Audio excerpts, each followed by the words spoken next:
The views expressed are not those of local community broadcasting, WYML LP, or its management, volunteers, or underwriters. Greetings and welcome back to the Personal Safety Show. This is Marcus Melnick from Firearm Mentor and Stress 2 Logic, your host, and I've been going through some firearms news. And one of the articles that I read was called Small Guns, Big Problems, the Pros and Cons of Miniature Guns. Compact pistols, like we mentioned in the first half of the show, the Glock 43X or the SIG P365 have carved out a niche in the world of personal defense. Their lightweight and portable design makes them easy to conceal, especially in warmer climates or during summer months. However, these features make the firearm so convenient, they also introduce some unique challenges, particularly when it comes to operation and control. So why choose a smaller gun? Well, the primary appeal is their concealability. They easily fit under light clothing and allow for discreet carry without compromising comfort, which is a huge advantage for those who prioritize everyday carry in environments where blending in is key. However, it's essential to recognize that concealability comes at the expense of shootability. Some small guns provide less surface area to grip, making them harder to handle and manipulate. If a shooter has large hands, the challenge intensifies. Tasks like securing a solid master grip or managing recoil can become significantly more difficult, especially in high-stress situations where fine motor skills are impaired. When someone carries a gun, they want to carry the smallest, most comfortable gun, but when they get in a gunfight, they want the biggest gun possible. The key component is a grip. The grip is the foundation of firearms control, which serves as the primary point of contact between the shooter and the firearm. On compact pistols, achieving a proper master grip can be tricky.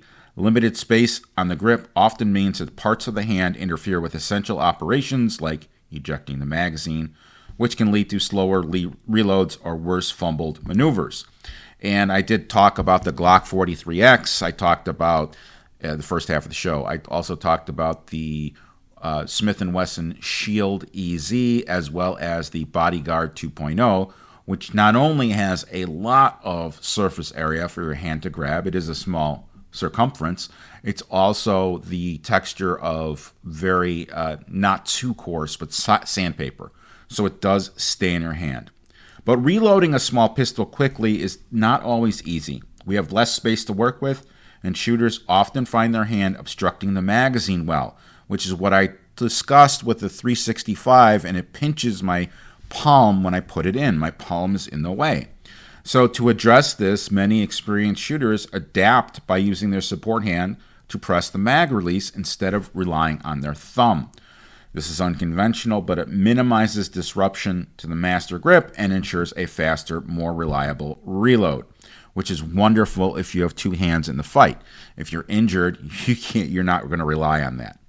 For those committed to compact pistols, and I love compact pistols, certain modifications can make a world of difference, like grip enhancements. So on the 43X, you can slide on a Hogue, I don't know what it's called, but it's an overgrip, and it is rubber. It absorbs some of that recoil.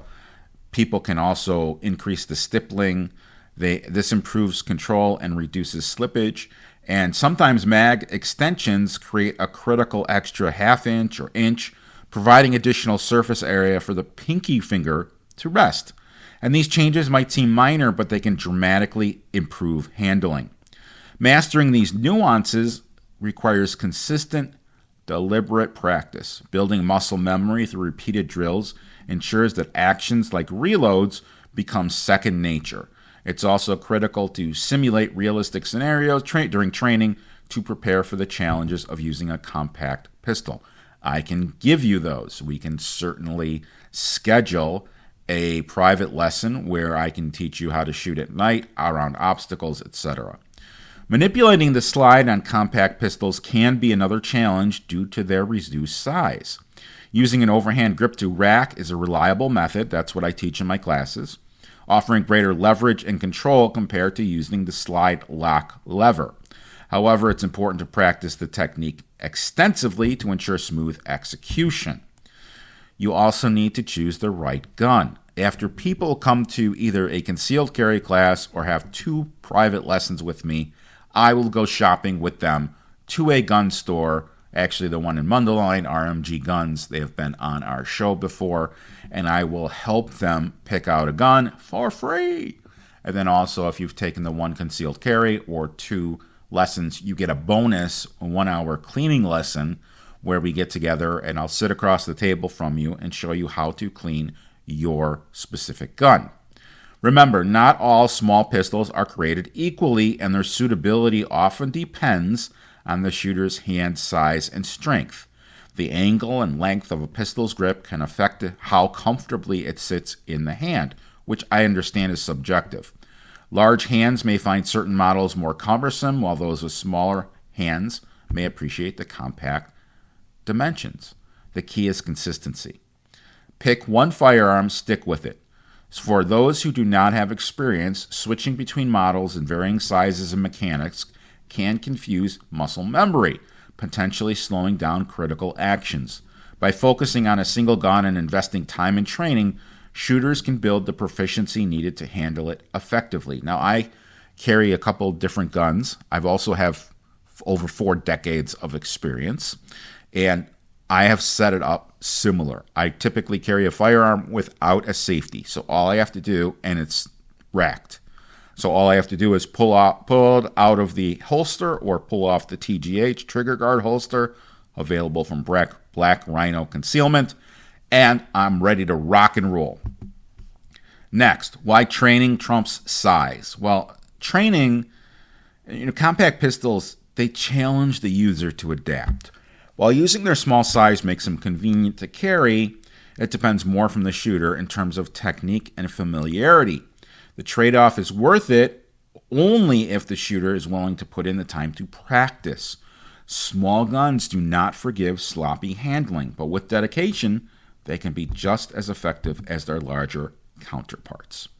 Compact pistols offer a blend of convenience and challenge that's hard to ignore. They're ideal for concealed carry, but they do require additional effort to master. From modifications to innovative reload techniques, there are ways to overcome the unique hurdles that they present. At the end of the day, a compact pistol can be a powerful tool, but only in the hands of a well-trained shooter. Whether you're considering a SIG 365 or Glock 43 or Bodyguard, name a firearm, remember that practice and preparation are the keys to unlocking full potential. I want my listeners to know that this is my dream, teaching people about safety. If it weren't for you, if it weren't for my listeners, I couldn't live my dream. So on behalf of my family and myself, I want to thank each and every one of you for allowing me to live my dream. And I also want to continue to live my dream, and I'm excited to continue to spread the word of safety. Recently, I began a new service as a conference keynote speaker.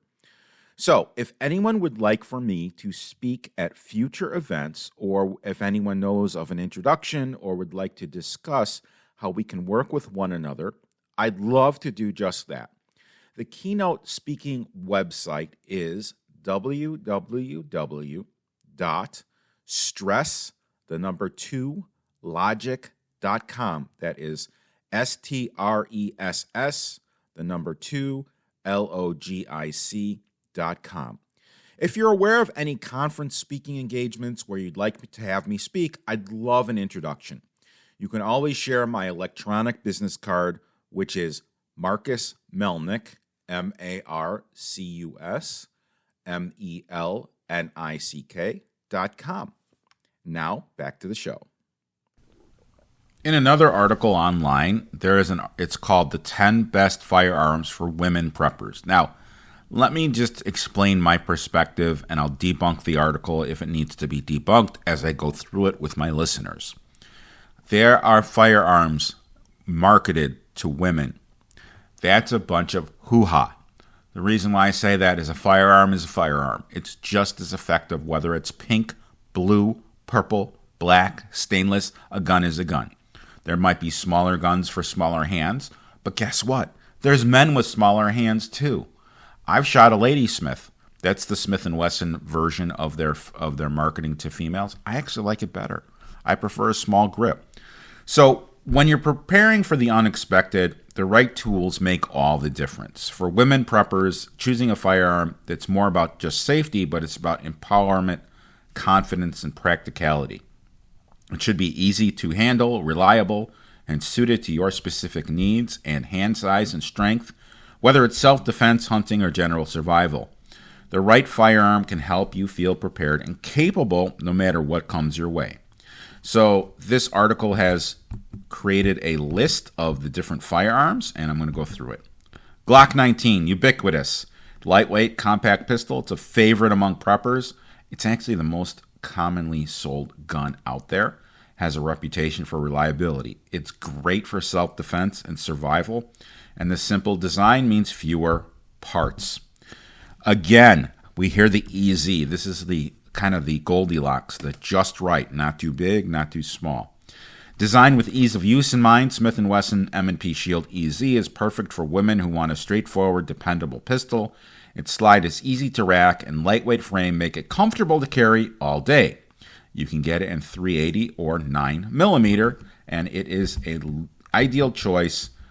There's low recoil, which is what they're saying online. I said it too, without sacrificing power. That's important. A Ruger 1022, versatile rifle. It's perfect for small game hunting and target practice. It's lightweight, and the low recoil makes it easy for anyone to handle, regardless of experience. There's a ton of aftermarket upgrades, and you can customize it to fit your needs. 22 ammo is also inexpensive and widely available, which is a bonus for long-term prepping. They also have the 1022 takedown rifle, which allows you to kind of cut it in half. I don't mean cut it in half, I mean take it apart so it's in two smaller segments. Great for a backpack. Next, listed in this article is the SIG 365, which is a compact, high-capacity pistol, ideal for concealed carry. Funny thing is, in this article, it's the 365 XL that's pictured. That's a ported barrel, not what they're talking about. It's a standard mag capacity of 12 rounds, chambered in 9mm, and it has great power, and according to this article, manageable recoil. Can I manage the recoil of it? Yeah, but boy, it smacks my hand, so I don't think the recoil is so manageable. Maybe I'm a wimp. Mossberg 500. So if you're looking for a shotgun that's versatile and powerful, the Mossberg 500 is hard to beat. It's a pump-action scatter gun, which is great for home defense, hunting, and survival scenarios. Has adjustable stock options, various barrel lengths, and highly adaptable. They're excellent for their stopping power at close range and ability to fire ammunition of different types, including buckshot and slugs. Also on this is the Walther PPQ. It has exceptional ergonomics, which I agree with, and a smooth trigger pull. The 9mm pistol is easy to handle even for those new to firearms, and its design ensures a comfortable grip, reducing fatigue during extended use. Has a reliable track record and excellent accuracy, and is used for competitions. It's a solid choice. Then we've got the Henry AR-7 survival rifle. It's specifically designed for survival situations. It is lightweight, it's semi-automatic, it breaks down for compact storage, meaning you take the barrel off and then you put it in the stock. It easily fits in a backpack, and I've seen it used as a boat paddle as well. So it's 22, it's perfect for small game hunting, it's easy to shoot, and it's waterproof and floats, making it a great addition to a prepper's kit, especially for those in wet or rugged conditions. Then you've got the CZ P10S. It's a subcompact pistol known for its reliability and ergonomic design. Chambered in 9, it offers a lightweight frame that's easy to carry and conceal, and the grip texture secures a hold even in stressful situations. I don't particularly care for the stippling on the grip. I think it's a little too aggressive for me, and for me, a CZ slide is just too narrow for me to rack comfortably. So I would not use a CZ. I recommend them. They're fantastic guns, but they're not fantastic for me. The machine is great. We also have the Remington 870, which is a traditional gun used by law enforcement. It's outstanding. It's known for its durability and versatility, and available in a ton of different configurations. So you can choose one that fits your needs. Whether you need a youth stock, and it's a pump action. Simple to operate, extremely reliable. Whether you're defending your home or hunting larger game, the 870 from Remington is a tool you can count on. Lastly, in this article is the Kel-Tec Sub 2000, which we cannot get in Illinois. It's a compact foldable rifle that's perfect for preppers on the move. It's chambered in 9 and 40 Smith & Wesson and uses the same ammunition and actually magazines as some handguns, which simplifies logistics. It's lightweight, it's foldable, makes it easy to store and carry, and it's a versatile addition to any prepper's arsenal, offering utility for both self-defense and small game hunting. Since we're talking about prepping and survival, I want to talk about different stealth tactics for surviving urban chaos. In times of urban chaos, and we've seen this, we've seen the riots, it's very, very different than in rural areas. Whether you're navigating a city during a disaster or avoiding a dangerous person, learning to stay hidden can keep you safe. Your goal might be to want to get home to your family, escape the city, or stay put until things calm down. But whatever the situation, these steps will help you remain undetected. First of all, blend in with your surroundings. One of the most important aspects of stealth is the ability to blend in with your surroundings. Choosing clothing that matches the colors and styles commonly seen in the area you're navigating, meaning avoid bright colors, logos, or anything that can draw attention to yourself. This is called becoming the gray man or becoming the gray woman. Another tip is to move quietly and deliberately. When moving through an urban environment, it's essential to do it quietly and deliberately. Gym shoes work. Avoid rushing or making sudden movements. That draws attention to you, and you want to take slow, measured steps confidently and be mindful of the noise your footwear and clothing might make against different surfaces. Next, stay low and use cover. Now, cover is different than concealment. Cover means hiding behind an object that will also stop a bullet. Will cars stop a bullet? Well, not exactly, but the engine block will, so don't hide behind a Tesla. Whenever possible, stay low and use cover to conceal your movements. Crouch behind walls, vehicles, or other objects that will hide your presence. That's concealment. When moving between cover, do so quietly and quickly to minimize exposure. Also, avoid open spaces like streets, parks, plazas. They leave you vulnerable and easily spotted. When navigating an urban environment, try to stick to alleys, side streets, and other less exposed routes. If you must cross an open space, do so quickly and cautiously. And be mindful of your shadow and silhouette. Pay attention because they can give away your position, particularly in low light conditions. One of the things I teach in the advanced class is to look for things out of place, and a shadow is something out of place.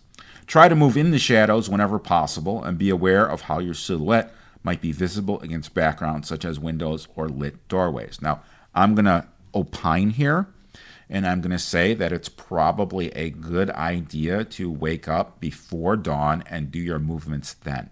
Why? Most people are asleep. Most people stay up late, midnight, 1, 2, 3.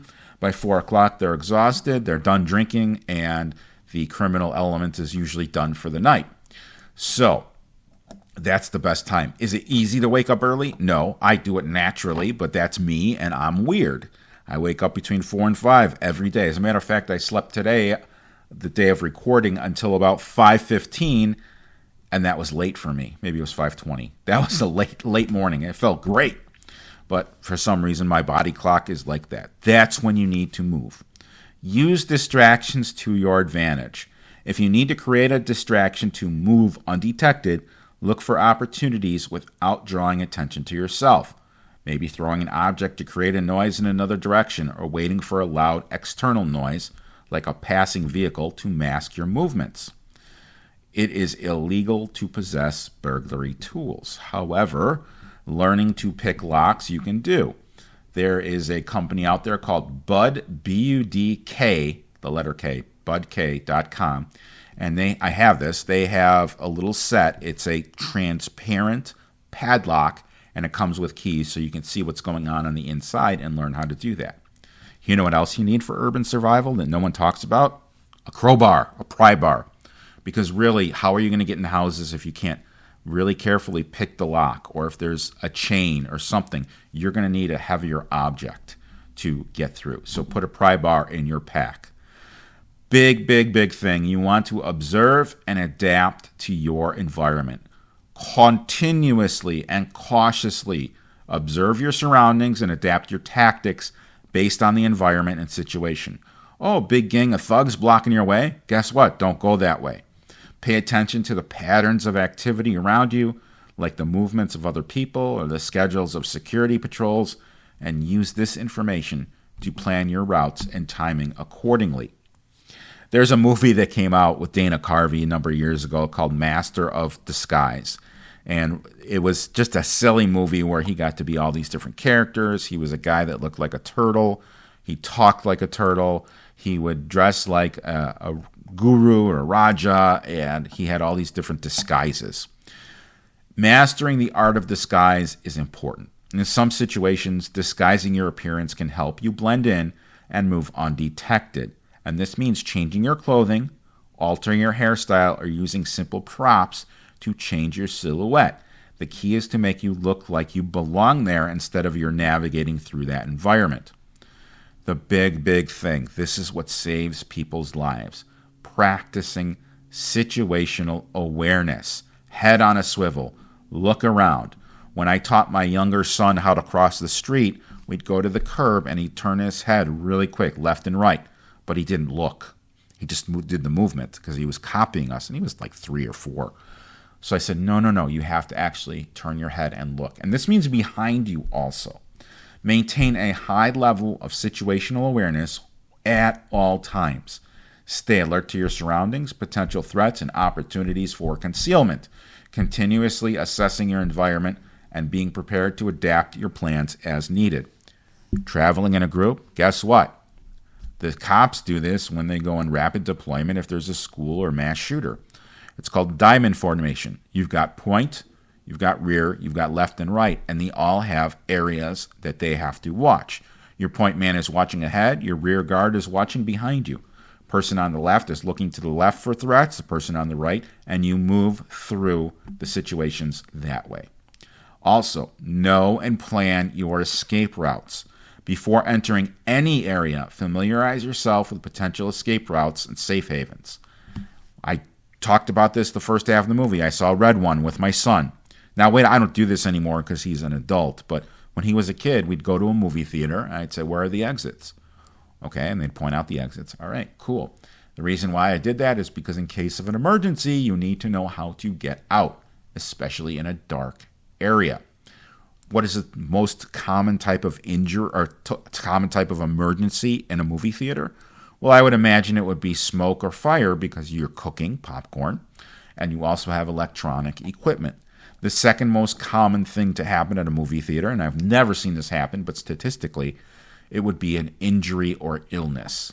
A mass shooter is very, very low, but still, knowing your escape routes is extremely important so that you can navigate them quickly and efficiently if needed.